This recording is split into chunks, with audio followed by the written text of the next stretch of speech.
I have a degree, an advanced degree in medical sociology, and I did research in the public sector and then also in the private sector. And I call this my third act. My third act, I became a memoirist, a ghostwriter, and I'm helping people write their family histories. And my fourth act, which is part of my third act, is actually working on my photography, fine art photography, which I'm just obsessed with. So that's who I am. And now I'll introduce Robin.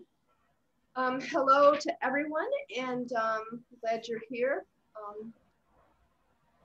Leah and I've really enjoyed working with Leah on this project. It's really been enlightening in so many ways.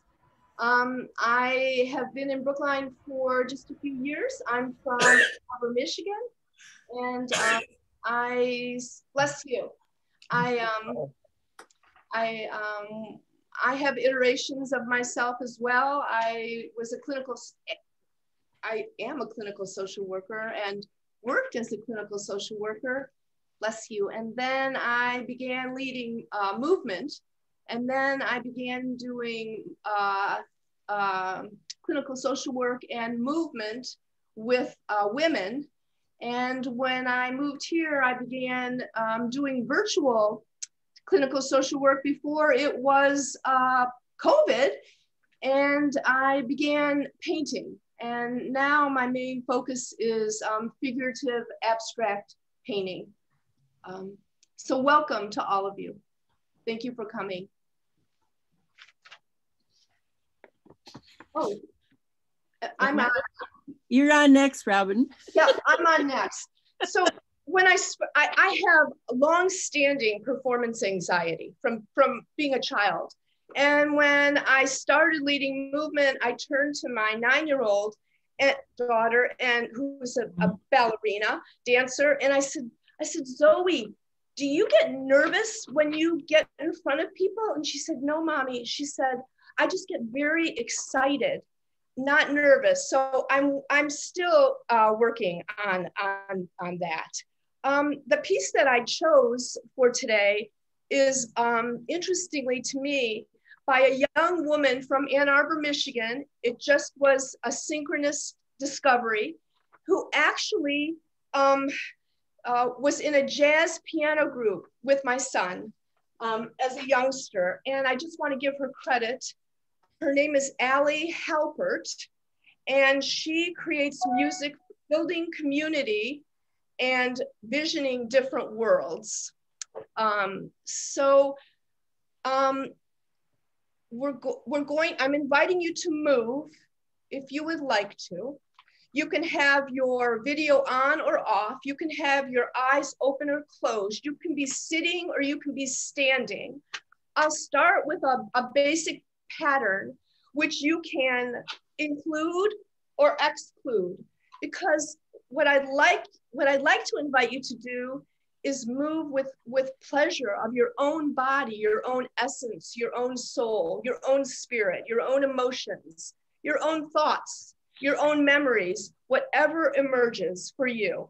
And then do your best as you're seeking pleasure to exclude what doesn't work for you. And it could be something I'm saying, it could be something I'm moving. So it's really about you. So here we go, fingers crossed. Okay. Loosen, baby. You don't have to carry the weight of the world in your muscles and bones. Let go, let go, let go. Loosen, baby. You don't have to carry the weight of the world in your muscles and bones. Let go, let go, let go. Holy breath and holy name, will you ease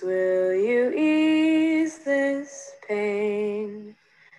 Holy breath and holy name, will you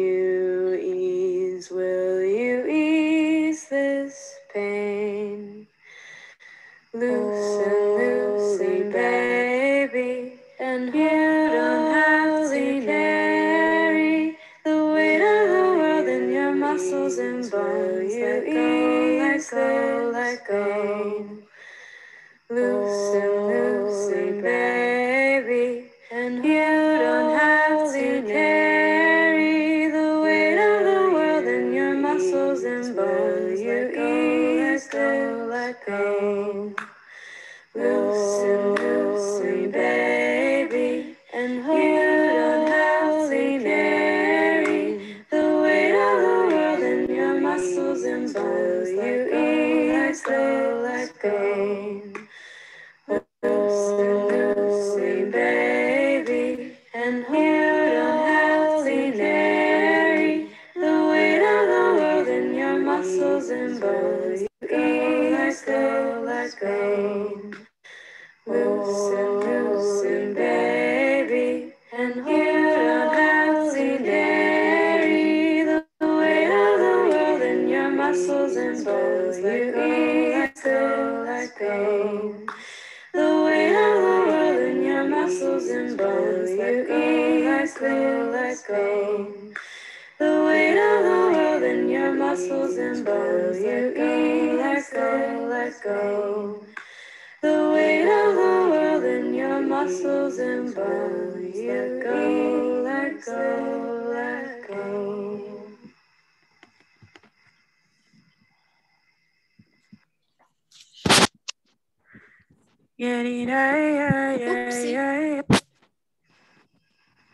Technical. Buddy. Loosen, loosen, baby. You don't have just to a second. carry the weight of the... Goodbye, Allie. Okay. Everyone who stopped their video is welcome back. The rest of this is going to be just observing and hearing.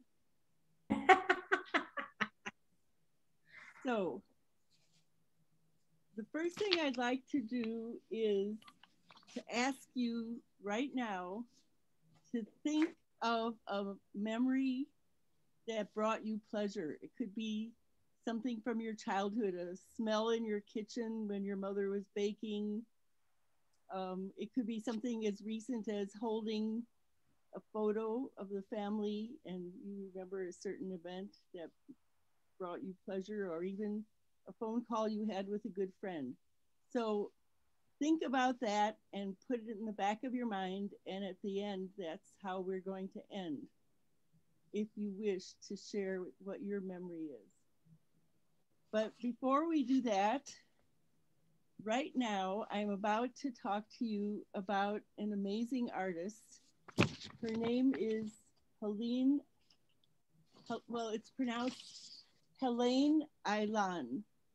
Oh. And I am going to share a screen now because I prepared a slideshow so that what I've been trying to show you about her work is that there was this underlying appreciation that shape shifting is possible and that change is possible. So she did not give up on Judaism. And I feel it's very inspiring. When Robin and I were talking about how to do this workshop, you know, one of our top choices was that we would all meet in a field somewhere and we would create the way Helene did with other women. Well, not yet. Maybe that's for the future, for next year's women's. But we did think up a project that Robin will explain to you in a minute. But I just wondered if anyone wants to, and remember, I'm a recent non-expert on Helene, but if anyone wants to say anything about her work or how it impressed you or something about it, I think we have another minute or two to do that, right? We're close. So Rav T. Ferret this morning sent us a long YouTube, and I didn't get a chance to watch the whole thing, but I got up to the part where she was showing a number of pieces with, as you were describing, Leah, with the oil and the different ways that, you know, it would take shape. And I just thought, oh, this is so cool. Right. Right, exactly. Thank you. Right. So, and I hope the rest of you get a chance to have a look at that video. And that's where I think it's the video where Gail Reimer interviews her at the end. So you get double whammy, not just Helene's work. Yeah, Naomi. Yeah. So she was an artist in residence at Brandeis University. I can't remember what year, not that long ago, together with the Hadassah Brandeis Institute. And they aren't doing it anymore, but every year they would have an artist. Right. And there's still record of her exhibit and her work that she did there on the Brandeis website, probably in the Women's Study, WSRC, the Women's Study and Research Center, unless it's Women's Research and Study, yeah, probably Women's Study and Research Center.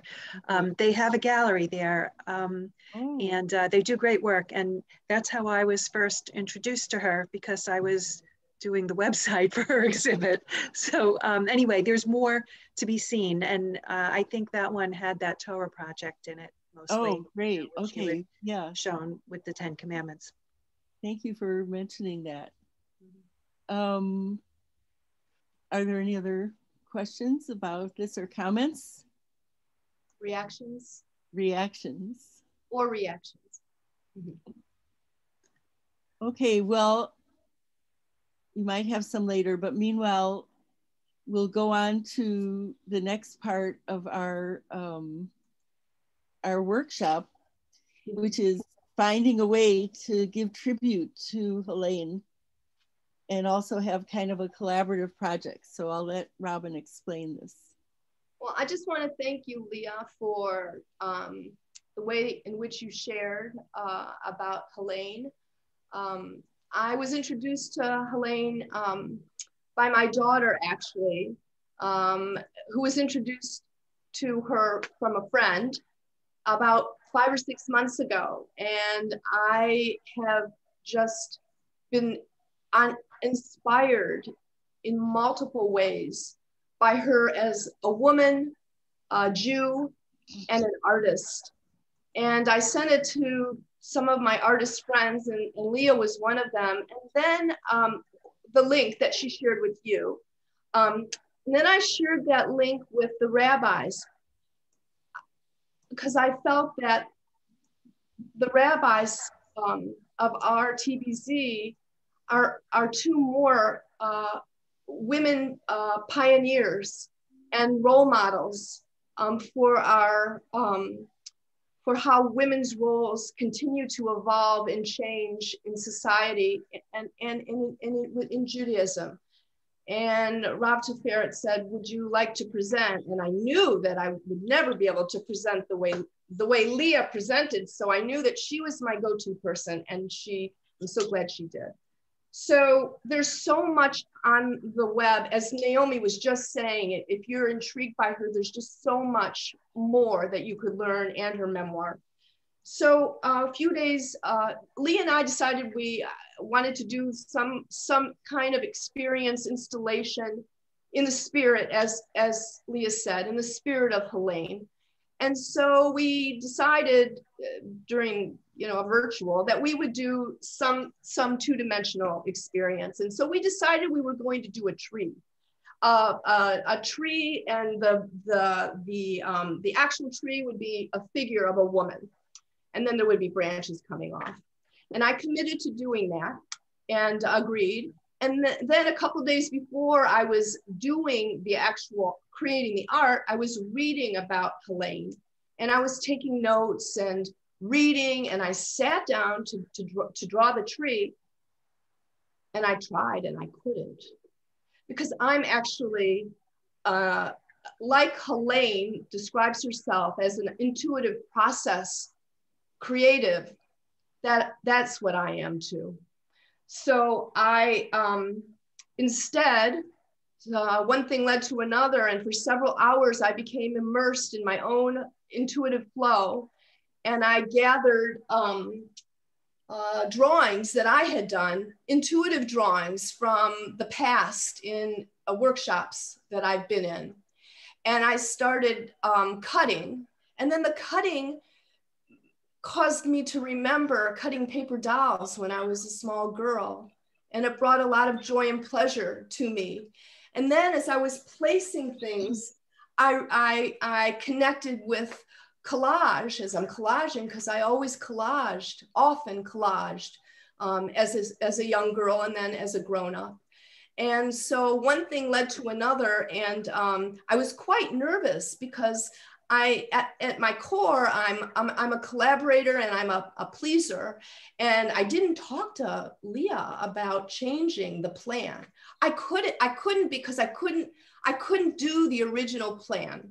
So I did include a tree, abstract tree here. So hopefully you can see it. Before we go to the next portion, I do want to read one thing, please. It's by a clinical psychologist who practices in New York and New Jersey. Her name is Aylon Russell. And she writes, I think of resilience as comprising processes that human beings use on behalf of the self to both survive adversity and also to thrive in favorable conditions. To my mind, resilience is not about being strong, she puts in quotations, in the sense of being unaffected by what life throws at us. Increasingly, I think it is truly about flexibility.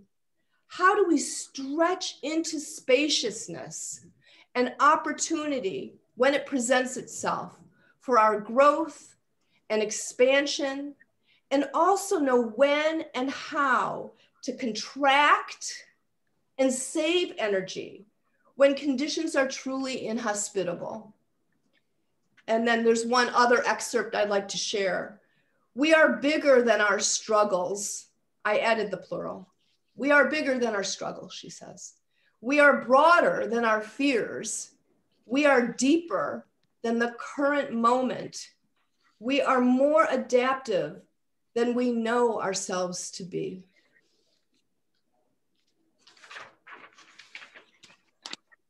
Leah has the floor. So now what we're going to do, if you are willing to participate with us, is we're going to take turns, and you don't have to contribute unless you feel like it. And I don't know what happened to my piece of paper right here that I just had in my hands. You'll find it. Okay, so what we're going to do is we're asking you, what gives you resilience? And this isn't in the abstract. It's not in the abstract. We're not saying to you, what could if you ever did it? You know, like I know one thing that I love doing, gives me, actually makes me feel really good, is trying new recipes.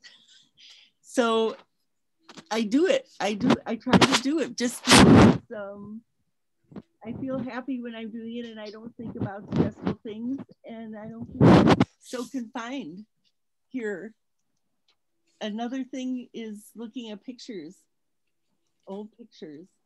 So could we ask, and as you tell me what as you tell us what your source of resilience is, we'll just keep going around till nobody wants to add anything. But I'm going to ask Rob T. Ferris to just start. What makes you feel resilient or gives you pleasure and makes you stronger? Thanks.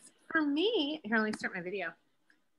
For me, being a mother makes me resilient because I feel like I have to, and for being a teacher for the next generation and modeling that for the women that are coming up. I should say specifically having a daughter for the women that are coming in the next generation. Okay, so Robin is now writing that down, and she's going to put that on her poster. I just wanted to add one thing, Leah. Yeah. If other people resonate with any pieces that have been shared, share it again. Yeah, so just like if you like to cook, here. say cooking. It doesn't have to be a single instance of it. Okay, Diane, would you like to say something? What gives you resilience in your life? We can't hear you, Diane. I love all of this. It's really wonderful. I think connecting to other women. Okay. And both sharing memories of our lives, but you know, where we sometimes can get through our feelings of defeat with each other and share triumphs. Yeah. And also traveling and meeting other women in that context. Okay. I think those could be two separate items. Okay, fine. You do with it what you want. It's fine. Okay, but yeah, thank you. Thank you. Yeah. Rachel. By the way, you can say pass if you want to pass. So it's not that you have to say anything, but it would be nice if you would like to. Sitting in my garden early in the morning with a cup of coffee. Okay. I'm going to do some abbreviations. I hope that will feel That's okay. fine. That's Sure. fine. Penny. Can I have two? Yes. Many as you want. Participating in Boker Tov Okay. really filled my soul, and going to different playgrounds with my daughter and my grandkids, you know, which is just the most fun ever. Even if it's cold, even if it's dark. Okay. Sheila. Two. Yeah, two. Okay. One is friends. I don't know how important they are until, especially with this lockdown, that you're really limited. So I realize friendships are incredibly powerful. And then also the art I do, the painting, or I kind of do a lot of things, but I also write. But when I write, I'm just constantly eating. You know, like I can last 2 hours and then I got to go eat. When I'm painting, I'll just paint all day. I'll forget to eat. Like, I don't know, I guess I have to get something. So I guess that's another good indicator of it really, and especially if I paint something that looks good, that's the key right there. But yeah, it's something really a real catharsis about friends and getting into your artistic side. Yeah. I have to give her a plug. The art behind her on the wall. Oh, geez. We will cover it up. No, don't cover it up. Beth, do you want to add anything? Yeah, I would say I also have two things that provide me with a lot of resilience. One is my dog. There's something about the rhythm of a dog that is very grounding, and no matter what's going on in the world or what's going on in my life, she still wants to get up at the same time every day. She still wants to go for a walk. She still needs to be fed at the same time each day. And she still always looks at me with that adoring face, like I'm the best thing in the whole wide world. And, you know, the fact that even if it's as cold as it is today, she still wants to get outside is a really, you know, a really grounding principle in my life. The other one would be cooking dinner for my family. That's another sort of daily ritual that I find provides me with a lot of joy, a lot of resilience and creativity, and yeah, it means a lot to me. It means a lot to me to sit down to dinner with a home cooked meal that I've created and thought about during the day. So those are my two things. Okay, Naomi, I'm not sure if you're there. Yeah, Okay. Wait a minute. So I guess I would point to being in nature, because I'm an avid hiker, cross-country skier, and in the pandemic, I would go every weekend kayaking because I didn't have to travel far. And just being in nature, and on account of the pandemic, discovering beauty that's actually close by, as opposed to up in the mountains, which is where I would normally go. I'd usually drive 3 hours for beauty. Now I just go right around here, and there's some beautiful places. But That's what feeds me. Mm-hmm. I mean, I guess the flip side of that too is that until the pandemic, for the last, I can't even count how many years, I organized trips for the Appalachian Mountain Club to help people enjoy the outdoors with their kids. And before that, it was young adults, or adults of all ages. But so I volunteered for the AMC for many years, but all in the interest of being outdoors and communing with nature. Remind me to ask you later if you know someone I know. Okay. And I don't want to get into it now. Robin, we're keeping you so busy, but I feel you should take a turn if you would like to say what brings resilience to you. Well, I'm a little disappointed in myself right now because I didn't say that the tree, and as some of you are identifying, being in community with other women supports resilience. And I created this tree of women, basically. So the women are the tree. And so I just wanted to get that in, and since I forgot. So children, for me, collaboration in relationship, the work I did with Leah, reading.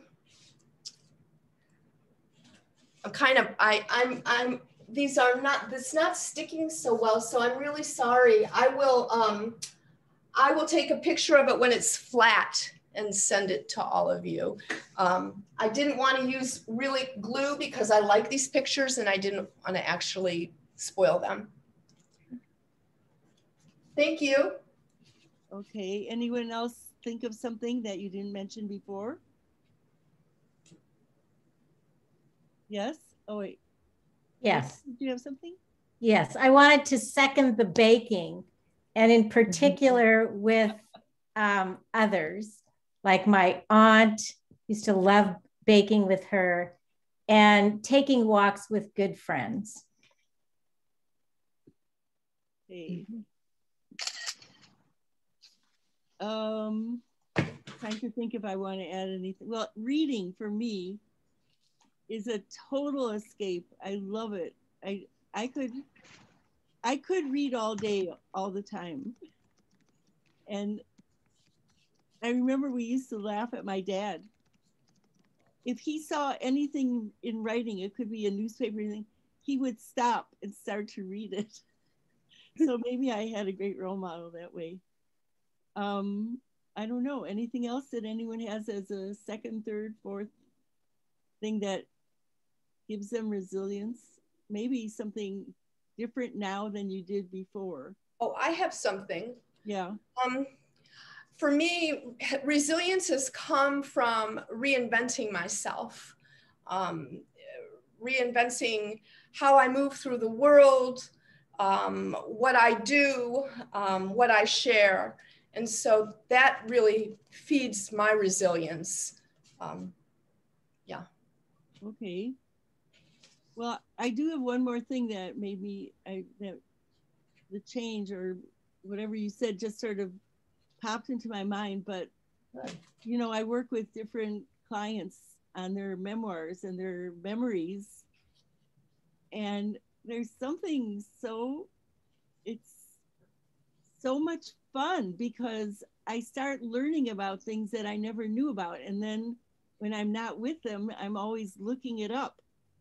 And I'll give you, this is a crazy example, but one of my clients whose father was Jewish and her mother came from a very Aryan German family, my client's father was actually he was the doctor to the Kaiser, to the last Kaiser in Germany. And I looked him up and I found out what he gave the Kaiser, because the Kaiser was a total hypochondriac. And I found out what medications he gave him when he was his doctor. And then we found out later that her father actually was not as Aryan as everyone thought because his great-grandfather had converted from Judaism. But those are the kinds of things that I don't know. It just transports me to other worlds. So well, thank you all for sharing. I think that we have a great idea here of what's good for us, and also the idea that there are other things to explore, but we really wanted to make it personal to you now, and not something that, oh, one day I thought I was gonna take up pottery. So let's get back to the final thing now, which is, well, does anyone want to comment on what we've just done? I don't want to leave it at that. Does anyone have any observations or comments? Yeah, Sheila. Thank you. I just think this is a really nice respite for me, you know, kind of like setting back and thinking, you know, like get off the rat race, the treadmill, and just get back, and especially sharing it with other people. That's been very nice. Great idea. And I also already started looking up the Helene, and trying to find stuff of hers online. Yeah. Good. She made up her last name, Aylon. Oh. So now I want to go back to the thing that I mentioned at I have one thing. I wanted to just, did everybody see the responses in the chat? So I just wanted to say that Judith had to leave for another appointment, and Rachel, wait, are you still here? Naomi. Here. No, I'm reading. I'm sorry. And Naomi had to leave for another meeting. So I just wanted people to know, make sure that you knew. Okay, well, the final thing I said to, when we were planning this session, I said to Robin, I want to go out with leaving people with a feeling of pleasure. And for me, one of the nicest things is to come up with a memory that brings you pleasure from your life. So if you're willing, again, will you go around and say something that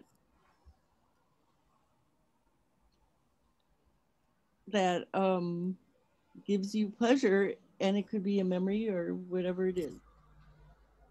Does someone want to start? I'll start. Okay, thank you, Penny.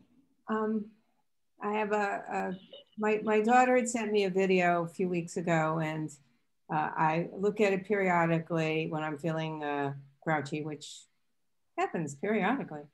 And it's it's a video of my 2-year-old granddaughter, Lucy, singing the alphabet song that she learned at daycare.